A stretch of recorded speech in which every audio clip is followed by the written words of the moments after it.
تو اس میں ایک بات لکھی ہوئی ملی، اس میں لکھا ہوا تھا کہ دنیا کے پہلے پوپ جو کہ سینٹ مارک کے نام سے جانے جاتے تھے، انہوں نے سن 39 میں علماء کرسچن کونسل کا ایک اجلاس طلب کیا اور اس میں تمام دنیا بھر سے تمام زبانوں میں لکھی ہوئی بائبل کی اجلاس کو اکٹھا کیا اور ایک نئی بائبل کا ترجمہ لندن سے کنگ جیم ورجن کے نام سے انگلش میں شائع کروا دیا، اور اس کے بعد انگلش کے ترجمے سے تمام زبانوں میں سن 39 کے بعد نئی بائبل کی ترویج آ گئی، اور اس کے بعد ملک پاکستان میں انارکلی سوسائٹی لاہور میں یہی ترجمہ اردو میں جو کہ کنگ جیم ورجن لندن سے شائع ہوا تھا، اس کا اردو ترجمہ انارکلی سوسائٹی لاہور سے بھی شائع کر دیا گیا۔ ان ساری باتوں کو پڑھنے کے بعد میرے دل نے اس بات کو تسلیم کر لیا کہ یہ بات ہر حال میں درست تھی کہ تیری بائبل بدل گئی، لہذا اب تو اس بات کا فیصلہ کر لے کہ تو نے دنیا کے تمام مذاہب کی تحقیق کرنا ہے اور جو مذہب حق پر مبنی ہو اس کے پیچھے تو نے لبیک کہہ دینا ہے۔ اور پھر میں نے اپنے سابقہ بشپ کو یہ بات لکھ دی کہ میں تمام ادیان کی تحقیق کرنے لگا ہوں اور میں دین عیسائیت کی تبلیغ کو چھوڑ رہا ہوں، اور اس وقت تک میں دین عیسائیت کی دوبارہ تبلیغ نہیں کروں گا جب تک کہ حق پر مبنی مذہب کو تلاش نہیں کر لیتا۔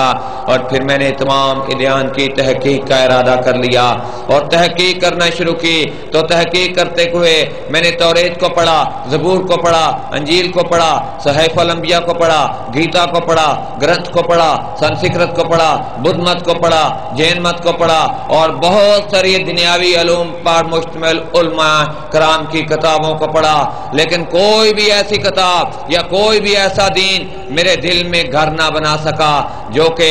میرے دل میں یہ جگہ بنا لیتا کہ میں اس دین کو حق مان لوں۔ اور پھر میں نے ایک دین جو باقی رہ گیا تھا اس کی تحقیق کا ارادہ کر لیا کہ ایک ہی دین دنیا میں باقی رہ گیا ہے جو کہ دین اسلام کے نام سے جانا جاتا ہے، تجھے اس کی تحقیق کرنا ہے۔ اور پھر میں نے دین اسلام کی تحقیق کا ارادہ کر لیا، اور جب میں نے دین اسلام کی تحقیق کا ارادہ کیا تو اپنے ہاتھ میں قرآن پاک کو پکڑا تو ایک مشکل میرے راستے میں آن حائل ہوئی کہ میں عربی زبان سے بالکل ناواقف تھا اور عربی زبان کا ایک لفظ بھی نہیں جانتا تھا، لیکن یہ مشکل میرے راستے میں زیادہ دن حائل نہ رہ سکی،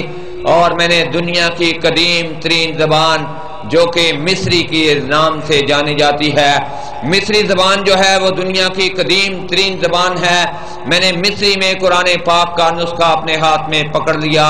اور قرآن پاک کو پڑھنا شروع کر دیا۔ جیسے جیسے میں مصری کا قرآن پاک پڑھتا جاتا تھا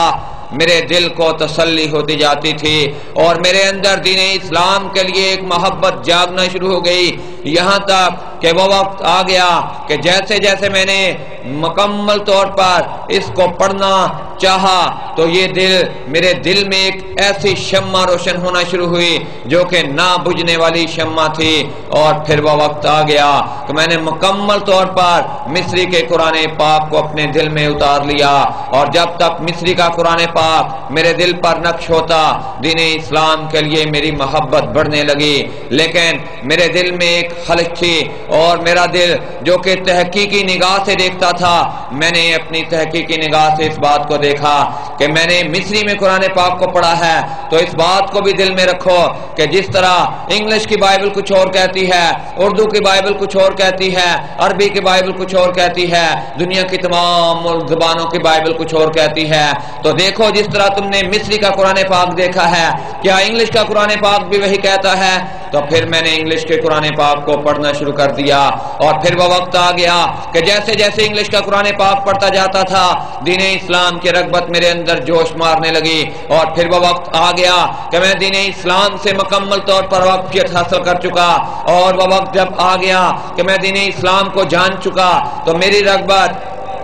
اللہ کے قرآن کے بعد نبی کے فرمان کی طرف ہوئی، اور میں نے اللہ کے قرآن کے ساتھ ساتھ نبی کے فرمان کو پڑھنا شروع کر دیا۔ اور پھر میرے دل میں ایک بات آئی کہ تو ملک پاکستان میں رہتا ہے، تو پاک و ہند میں رہتا ہے، اور یہاں پر علماء کرام نے اردو میں قرآن پاک کا ترجمہ تفسیروں کی صورت میں شائع کیا ہوا ہے، اور پھر میں نے 3 مختلف علماء کرام کی تفسیر کو قرآن پاک کی تفسیر کو پڑھا، اور 3 تفسیر تفاسیر کو پڑھنے کے بعد ایک بات مکمل طور پر میرے دل میں گھر کر گئی کہ جو کچھ میں نے مصری میں قرآن پاک میں پڑھا، جو کچھ میں نے انگلش میں قرآن پاک میں پڑھا، اردو کے قرآن پاک میں کسی بھی جگہ پر ایک لفظ کا، ایک نقطے کا، ایک زیر یا زبر کا فرق بھی کم نظر نہ آیا، اور میری محبت دین اسلام کے لیے مزید بڑھنے لگی، اور میں نے دین اسلام کی مزید تحقیق کرنا شروع کر دی اور مزید مطالعہ کرتا رہا، اور 13 سال تک میں دین اسلام کی تحقیق کرتا رہا، اور دین اسلام کی تحقیق کے دوران میں نے اللہ کے قرآن کو پڑھا، میں نے نبی کے فرمان کو پڑھا، میں نے صحیح کو پڑھا، میں نے مسلم کو پڑھا، میں نے بخاری کو پڑھا، میں نے ترمذی کو پڑھا، میں نے نسائی کو پڑھا، میں نے ابن داؤد کو پڑھا، میں نے ابن ماجہ کو پڑھا، میں نے اور بہت ساری دنیاوی علوم پر مشتمل علماء کی کتابوں کو پڑھا، اور دین اسلام کی محبت میرے اندر رچ اور بس گئی، اور اس وقت میں نے ایک کام کیا کہ اپنے سابقہ انچارج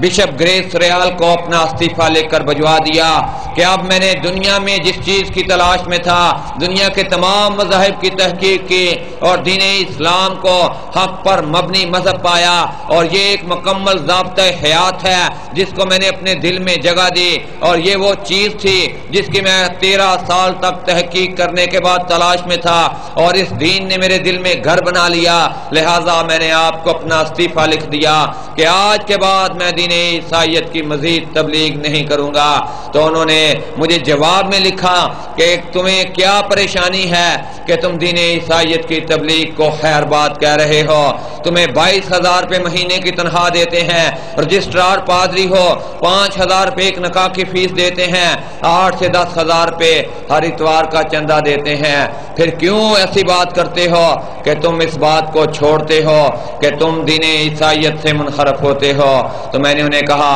یہ حق پر مبنی دین ہے، لہٰذا میں نے اس دین کو اپنے دل میں جگہ دی ہے، اس کے علاوہ کوئی دین ایسا ہے نہیں جو میرے دل میں جگہ بنا سکا، لہٰذا میں دین عیسائیت کی مزید تبلیغ نہیں کروں گا۔ کچھ عرصے کے بعد انہوں نے میرا استعفیٰ قبول کر لیا، اور پھر میں نے ایک کام کیا، اور وہ یہ کام کیا کہ اپنے پرانے لباس پینٹ کوٹ اور ٹائی کو اتار کر شلوار قمیض پہننا شروع کر دی، اور شلوار بھی وہ پہننا شروع کی جو کہ ٹخنوں سے اوپر باندھی جاتی ہے، اور پھر تیسرا کام میں نے یہ کیا کہ اپنے منہ پر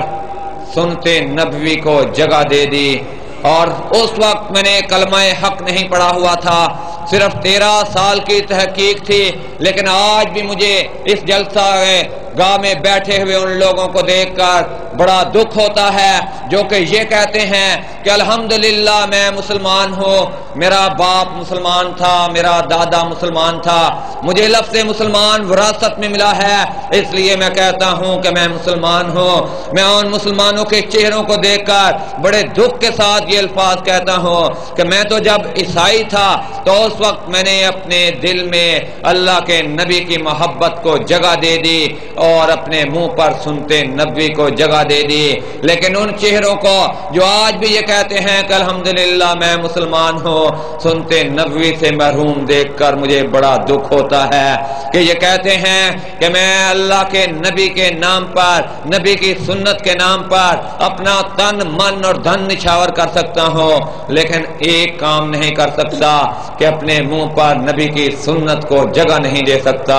کیونکہ اس کے بعد میری پہچان ہو جائے گی کہ تم مسلمان ہے۔ تو ان مسلمانوں کے لیے لمحہ فکریہ ہے جو کہ کہتے ہیں کہ میں تن من تو اور دھن تو نشاور کرنے کو تیار ہوں، لیکن اپنے منہ پر سنتے نبی کو جگہ دینے کو تیار نظر نہیں آتے۔